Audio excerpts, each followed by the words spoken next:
Well, House Speaker John Boehner going off on conservatives today who think that this budget deal is a raw deal. You mean the groups that came out and opposed it before they ever saw it? Yes, those groups. Are you worried that They're using our members and they're using the American people for their own goals. This is ridiculous. Listen, if you're for more deficit reduction, you're for this agreement. All right, the former Reagan economic advisor Art Laffer, who says this is what you get when you rush things through. So you're not impressed with this, and by that, I guess, not impressed with John Boehner's defense of this? Well, I'm not impressed with the bill at all, but I'm very glad that something's done so we don't have a government shutdown and we don't have the Republicans getting tarred and feathered and then having a bad election in November of 2014. But this isn't a good bill, but it's something that should be passed. Just get it out of the way. We'll get the good bills, Neil, when we finally get some sense in government with a different Senate, of the House, and then a new president. Then we'll be able to do the whole thing. But to expect any type of thing coming out of an agreement is just to expect too much, I think. That was really the thinking on the part of Republicans. And many I've been hearing from have been saying, look, we don't want a government shutdown. The media will kill us on this, and we'll get the blame for it, even though, by the way, you can make the argument that if you're obstinate to rein in spending, then the other side is equally obstinate not to. But be that as it may, Republicans didn't want to get in a PR nightmare, so go ahead and accept this to fight another day. But I guess what Tea Partiers and others say is they're not so sure they'll be fighting another day. Well, I think the Tea Partiers are basically completely 100% correct on needing to rein in government spending and to get a low-rate flat tax. Their economic agenda is extremely good, and they are a wonderful part of the Republican Party, to be very honest with you. This just isn't the time for the fight, that's all, in my view.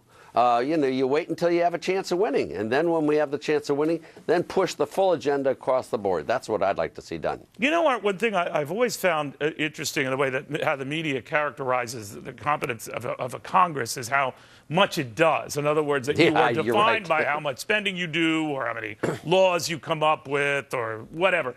And on those measurements, this Congress performs miserably. But in the view of reining in spending, or at least containing its growth, I think this Congress gets very high marks. Yes, I do. But what do you think?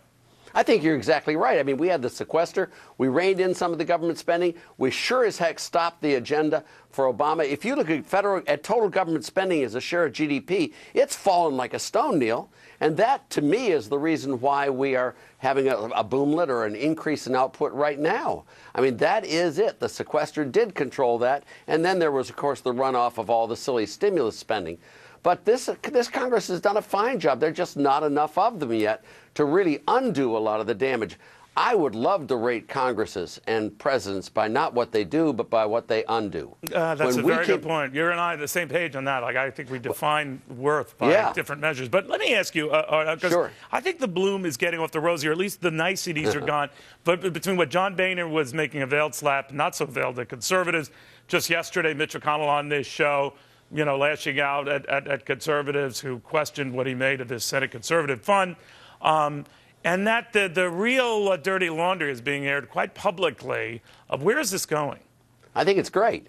I mean, there's nothing wrong with having good, healthy squawks, battles inside a party. I mean, that's what this is all about, is to give people the choice. And if they like a Tea Partier, great. If they like a traditional one, that's fine, too. There's nothing wrong with discussing issues and discussing positions in a primary, in a general election. In fact, the more that's done, Neil, the better off we all are. So you don't find it divisive? Well, to the extent it causes one side to win or another, it's obviously divisive. Yeah. But I think it's very much in the interest of the public. I think people should be the ultimate arbiters of political decisions, and they should elect the candidates they want to put in. And if they want a Tea Partier, go for it. If they want a traditional Republican, go for it. If they want an Obama Democrat, I'm holding my breath, but go for it too. Yeah, it's their right, not ours to judge. Don't you think? I ask the questions here, young man. Yeah, well, excuse me. I thought your interview with Mitch McConnell was excellent. I also watched, by the way, just to show you what a groupie I am, Neil, I was watching my TV with the Richard Simmons one as well. Oh, no. You weren't supposed to watch that one. That was amazing. All right, you zing me. You got me. All right, Art Laffer. He did that once to me, by the way, in an elevator in Boston. Listen. He just looked at me and he said, "You should be rep." It's a family show. Don't ask, don't tell. Art, thank you very, very much. Merry Christmas, my friend. Merry Christmas to you.